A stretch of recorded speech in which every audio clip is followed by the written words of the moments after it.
Aujourd'hui, nous allons examiner une affaire datant de la seconde moitié du XXe siècle. Installez-vous confortablement pendant que nous partons pour la République dominicaine. Enrique Mirabel Fernandez et sa femme Mercedes Reyes Camilo vivaient dans le village d'Ojo de Agua, près de la ville de Salcedo, dans la région du Cibao central en République dominicaine.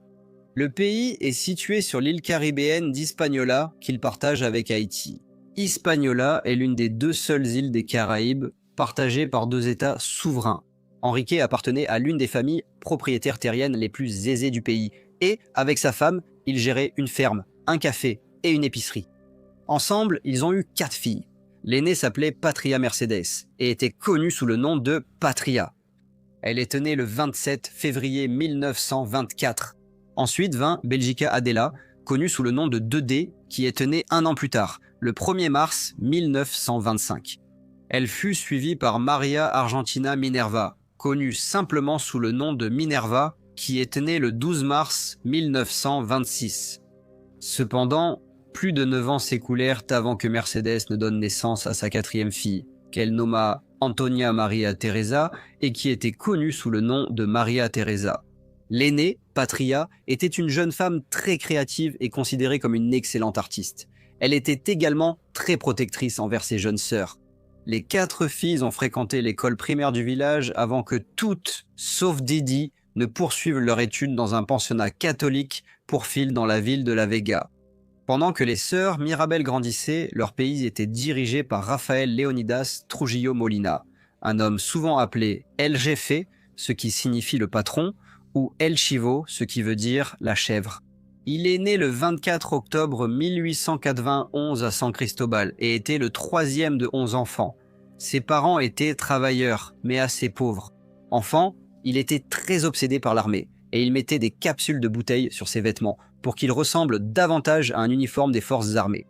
À l'âge de 16 ans, il a commencé à travailler comme opérateur télégraphiste, mais il a aussi essayé de gagner de l'argent par le crime. Cela l'a conduit à passer quelques mois en prison. Ensuite, il a travaillé dans la sécurité sur une plantation de canne à sucre. Mais pendant la période où le pays était occupé par les forces américaines, il a rejoint la garde constabulaire, où il a été formé par l'armée américaine. En 1925, il a été nommé commandant de la police nationale dominicaine. Puis, en 1927, il a été nommé général de brigade. En 1928, il est devenu commandant en chef de l'armée nationale. 2 ans plus tard, en 1930, un groupe de rebelles a planifié de renverser le président dominicain de l'époque, Horacio Vázquez, car il avait enfreint la Constitution en prolongeant son mandat. La situation a conduit un dirigeant politique de Santiago, nommé Rafael Estrada Ureña, à proclamer une révolution. Alors que les rebelles marchèrent vers Saint-Domingue, le président Vázquez ordonna à Trujillo de les réprimer. Cependant, le général retint l'armée et adopta une position neutre. Les rebelles d'Estrada prirent alors le contrôle de la capitale. En échange de son soutien, Trujillo s'était entendu avec Estrada pour pouvoir se présenter à la présidence lors de nouvelles élections. Il devint le candidat du parti, Coordination Patriótica de los Ciudadanos ou le parti de la coalition patriotique des citoyens. Comme Trujillo contrôlait l'armée, les autres candidats se sont retirés. Il a ensuite pris le pouvoir après une élection où il était le seul candidat. Quelques mois après le début de sa présidence, la capitale du pays, Saint-Domingue, a été frappée par un ouragan qui a fait plus de 2000 morts. En réponse à la catastrophe, Trujillo a placé la République dominicaine sous la loi martiale et a rapidement commencé à reconstruire la ville. 6 ans plus tard, il a renommé la capitale Ciudad Trujillo. Cependant, c'était un dirigeant impitoyable. Il disposait d'une police secrète très efficace et surveillait ses opposants, aussi bien dans le pays qu'à l'étranger. Il savait que pour conserver le pouvoir absolu, il devait avoir le soutien total de l'armée. Pendant son règne, Trujillo a apporté une certaine stabilité au pays. Il a amélioré l'assainissement, l'éducation, les réseaux de communication et le système de santé. L'économie a cru, la dette extérieure a baissé et la plupart des gens ont aussi bénéficié d'une amélioration de leur niveau de vie. Cependant, son règne fut brutal. Sa police secrète traquait les opposants, qui étaient souvent emprisonnés et torturés. Son régime était responsable de la mort de dizaines de milliers de personnes. La richesse générée par les améliorations économiques n'était pas répartie équitablement. Trujillo s'est assuré que sa famille et ses partisans reçoivent d'importants paiements. Pendant ce temps, le peuple de la République dominicaine a perdu de nombreuses libertés civiles et politiques. Il a encouragé les préjugés anti-haïtiens. Et en octobre 1937, lors d'un événement connu sous le nom de Massacre du Persil, il a ordonné l'exécution de plus de 28 000 migrants haïtiens. Tout au long de la dictature de Trujillo, ses services de renseignement et sa police secrète ont réprimé et contrôlé la population, arrêtant toute personne qui s'opposait à son régime. Et les sœurs Mirabal s'y sont toutes opposées. Aujourd'hui, nous allons examiner un type de cas différent, celui d'un homme nommé John, qui possédait une fortune, mais a commis une erreur fatale qui lui a tout coûté. John a investi tout ce qu'il possédait dans une entreprise qui semblait solide comme le roc, pour découvrir 1 mois plus tard qu'elle avait fait faillite. Il a tout perdu, et ce n'est pas surprenant, car des études montrent que 66% des investisseurs admettent avoir pris au moins une décision d'investissement qu'ils regrettent. S'il avait eu une plateforme comme Mintos, je suis sûr que son histoire aurait été différente. Mais qu'est-ce que Mintos ? Me demanderez-vous. En termes simples, vous prêtez de l'argent à des entreprises ou à des particuliers et vous gagnez des intérêts fixes en retour. Sur la plateforme Mintos, tout est si simple. Le rendement de chaque prêt est affiché dès le début. Le risque est clair et les paiements quotidiens offrent un revenu passif prévisible. Le tout simplement. Sur la plateforme, je peux filtrer les prêts selon le rendement que je souhaite, le niveau de risque avec lequel je suis à l'aise et même la durée du prêt. Mintos propose également des portefeuilles automatisés. Donc vous n'avez pas à tout surveiller en permanence pendant que vos rendements sont réinvestis automatiquement. Avec Mintos, le rendement moyen des prêts est de presque 11%. Mintos est en activité depuis 2014, compte plus de 600 000 utilisateurs et est réglementé dans l'Union européenne sous MiFID. Et comme vous passez par ma chaîne, vous bénéficierez d'un bonus exclusif allant jusqu'à 350 € lorsque vous investissez 500 € ou plus. Cliquez sur le lien dans la description ou scannez le QR code pour en profiter. Cher vieux John, s'il avait su, vous le savez, alors ne ratez pas cette occasion. Elles étaient toutes devenues de très belles jeunes femmes. Patria, l'aînée, avait épousé un agriculteur nommé Pedro González et avait 3 enfants. Elle refusait d'accrocher la photo de Trujillo chez elle, ce qui était considéré comme un signe de désaccord avec le parti au pouvoir dans le pays. Elle disait: nous ne pouvons pas permettre à nos enfants de grandir sous ce régime corrompu et tyrannique. Nous devons lutter contre cela, et je suis prêt à tout sacrifier, même ma vie, si nécessaire. En 1949, Enrique Mirabal Fernández, sa femme Mercedes Reyes Camilo et leur fille ont été invités à une fête organisée par Trujillo lui-même. À ce moment-là, Minerva avait 23 ans, et c'était une jeune femme décrite comme particulièrement belle, vive et extravertie, quelqu'un qui se démarquait partout où elle allait. Elle avait de nombreux talents. Elle avait une fibre artistique et écrivait de la poésie. Et lorsqu'elle parlait, elle avait la capacité de capter l'attention de tous ceux qui l'entouraient. Certains considéraient qu'elle était une leader née, devrait certainement être remarquée par le général qui, tout en dansant, lui a fait des avances inappropriées, avances qu'elle a déclinées. Le rejet n'était pas quelque chose de familier pour Trujillo, et la réponse de Minerva l'avait mis en colère. Non seulement elle avait décliné son offre, mais la famille avait aussi quitté la fête. Il a ordonné à ses hommes de les retrouver, mais le temps était très mauvais, et il pleuvait abondamment, donc les hommes n'ont pas pu localiser la famille Mirabel. Cependant, quitter une fête organisée par le président n'allait pas rester impuni, et peu de temps après, le père des sœurs a été arrêté et a passé les jours suivants en prison. Leur mère et leur grand-mère ont été retenues 2 mois dans un hôtel. Le traitement subi par leurs parents a rendu les sœurs déterminées à agir contre la dictature de Trujillo. Minerva avait prévu d'étudier le droit, mais après avoir rejeté le président, ses parents se sont inquiétés pour sa sécurité et lui ont interdit d'assister aux cours. Ils ont ensuite changé d'avis et elle a étudié à l'université de Saint-Domingue. C'est là qu'elle a rencontré son futur mari, Manolo Tavares Justo. Elle a aussi été la première femme diplômée en droit en République dominicaine. Cependant, le fait qu'elle ait rejeté le dirigeant du pays n'avait pas été oublié et, après l'obtention de son diplôme, sa demande de licence pour exercer le droit a été refusée. Pendant la dictature de Trujillo, il n'y avait aucune liberté, car personne ne pouvait se marier, obtenir un diplôme ou voyager à l'étranger sans d'abord obtenir l'autorisation de l'État. Maria Teresa, la plus jeune des sœurs, était également une jeune femme très intelligente qui a obtenu son diplôme de la même université en 1954 en mathématiques. 4 ans plus tard, elle a épousé Leandro Guzman. La deuxième sœur Mirabal, Dede, n'est pas allée à l'université. À la place, elle a aidé son père avec l'entreprise familiale. Pendant ses études à l'université, Minerva a appris que le père de son ami, Desi Ariza, avait été assassiné par la police secrète de Trujillo parce qu'il s'était exprimé contre le régime. Très attristée, elle savait que ce n'était qu'une des nombreuses injustices de son pays et a décidé de rejoindre les mouvements politiques opposés au dictateur. Peu de temps après, Minerva a parlé du mouvement à ses sœurs. Patria a alors rejoint le mouvement, tout comme Maria Teresa. Dodi n'est cependant pas devenue membre, principalement parce que son mari s'y opposait. Les trois sœurs Mirabal et leur mari ont commencé à devenir plus actifs dans le mouvement. Ils se sont appelés le mouvement du 14 juin qui était une date à laquelle un groupe de dominicains exilés avait tenté de renverser le général et, bien qu'ils aient été vaincus, leur tentative n'avait fait que renforcer le sentiment anti-Trujillo dans tout le pays. Bien que le mari de Minerva, Manolo Tavares, soit la colonne vertébrale du mouvement, les sœurs deviennent également des symboles très visibles de la résistance. Elles s'exprimaient souvent contre la gouvernance injuste du pays.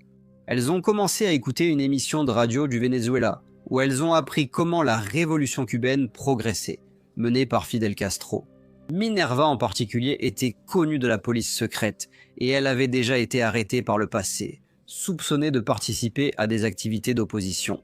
Elle a commencé à distribuer des tracts qui décrivaient certaines des atrocités commises sous le régime autoritaire de Trujillo, et expliquaient pourquoi le pays avait besoin d'un nouveau gouvernement démocratique. Elle a également obtenu des matériaux pour fabriquer des armes et, avec Patria et Maria Teresa, a fabriqué de petites bombes à partir de pétards. S'opposer au régime n'allait pas sans conséquences et toutes les trois ont été constamment persécutées pour leurs opinions franches. La police de Trujillo interrogeait les personnes qui parlaient contre lui. Après la formation du mouvement du 14 juin, la police avait commencé à arrêter de nombreuses figures de proue de la résistance, y compris les trois sœurs Mirabal ainsi que les maris de Minerva et Maria Teresa. Les sœurs ont été envoyées en prison et interrogées, mais, contrairement à d'autres détenues, elles n'ont jamais été torturées. Une fois en prison, elles sont devenues connues sous le nom de Las Mariposas, les papillons, et cela a inspiré le peuple du pays qui commençait à développer un sentiment de solidarité contre le régime. Les maris de Minerva et Maria Teresa ont tous deux été envoyés à la prison de Saint-Domingue. Trujillo, cependant, voulait montrer qu'il pouvait être miséricordieux, alors il a ensuite libéré la plupart des prisonnières. Cela incluait Patria, mais Minerva et Maria Teresa ont été détenues pendant encore quelques semaines. Le général, cependant, devenait de plus en plus inquiet et son cercle rapproché de confidents de confiance commençait à diminuer. Il pensait que des membres de son parti voulaient prendre son pouvoir et que d'autres gouvernements cherchaient à le renverser.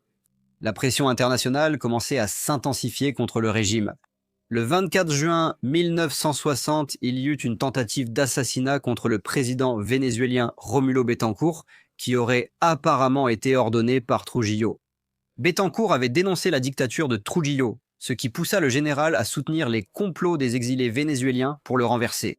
Une voiture piégée incendiaire placée dans un véhicule en stationnement a explosé alors que la voiture présidentielle passait sur l'une des principales avenues de Caracas. Le président Betancourt a été grièvement brûlé, son chauffeur a été blessé et son chef de la sécurité a été tué.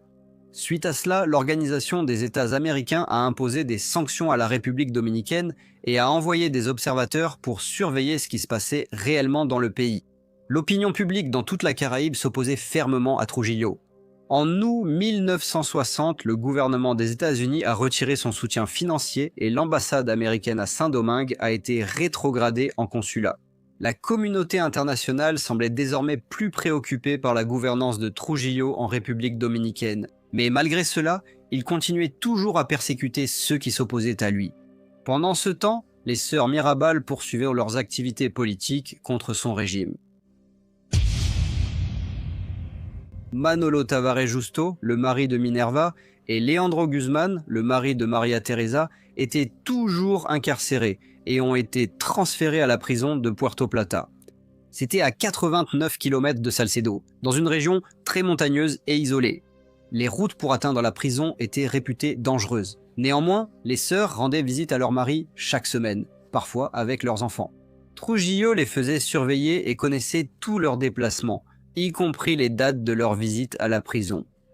Le 25 novembre 1960, Patria, Minerva et Maria Teresa, accompagnés d'un chauffeur nommé Rufino de la Cruz, se sont rendus à Puerto Plata. Leur mère refusait qu'elles y aillent, inquiète à cause des rumeurs selon lesquelles Trujillo préparait quelque chose contre ses filles. Cependant, Minerva l'a rassuré en lui disant qu'il ne ferait rien, car il était désormais surveillé par la communauté internationale. Les sœurs sont arrivées à la prison, et Leandro et Manolo leur ont conseillé de ne plus voyager sur les routes dangereuses, et de louer plutôt une petite maison à proximité.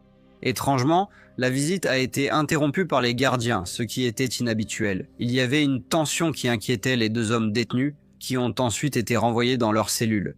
Alors que les sœurs rentraient, elles ont été arrêtées par la police secrète sur une route de montagne isolée. Avec le chauffeur, elles ont été battues, étranglées et tuées. Les 4 corps ont ensuite été replacés dans la voiture et poussés hors de la route de montagne, dans une tentative de faire croire à un tragique accident. Personne n'a été dupé, et lorsque l'incident a été signalé, il a provoqué l'indignation, tant en République dominicaine qu'au-delà. Leur mort a servi de catalyseur pour renverser le régime. Et le mardi 30 mai 1961, le général Rafael Trujillo Molina a été abattu et tué lorsque sa Chevrolet Bel Air bleue de 1957 a été prise dans une embuscade sur une route à l'extérieur de la capitale dominicaine. Après la mort de Trujillo, le général Pupo Roman a déclaré qu'il croyait que Rufino de la Cruz et les sœurs Mirabal avaient été tués par des membres de sa police secrète. Il a ensuite nommé ceux qu'il considérait comme responsables. Trujillo a été remplacé par le président Joaquín Balaguer. Et bien qu'il ait gouverné le pays de manière assez autocratique, ce qui comprenait certaines restrictions des libertés individuelles des citoyens, le peuple n'était plus soumis au régime brutal qu'il avait connu pendant les années de pouvoir de Trujillo. Dedé Mirabal n'avait pas été aussi active dans le mouvement de résistance que ses sœurs et, après leur mort, elle a pris la responsabilité d'aider à élever leurs 6 enfants ainsi que les siens. La fille de Minerva, Minerva Tavares Mirabal, a ensuite été députée du district national à la chambre basse du Congrès dominicain et, avant cela, elle a occupé le poste de vice-ministre des Affaires étrangères. Le propre fils de Dédé, Jaime David Fernandez Mirabal, est ensuite devenu vice-président de la République dominicaine. En 1999, les Nations Unies ont désigné le 25 novembre, anniversaire de la mort des 3 sœurs Mirabal, comme journée internationale pour l'élimination de la violence à l'égard des femmes. Dedé a également créé la fondation des Sœurs Mirabal et, en 1994, elle a ouvert le musée des Sœurs Mirabal dans sa ville natale de Salcedo. Elle a continué à y vivre jusqu'à sa mort, à l'âge de 88 ans. Bonjour à tous, et merci beaucoup de m'avoir écouté. Comme vous le savez, j'accorde beaucoup d'importance à tous vos commentaires et retours, alors n'hésitez pas à en laisser si vous en avez. Et j'espère vous retrouver tous dans le prochain Briefcase.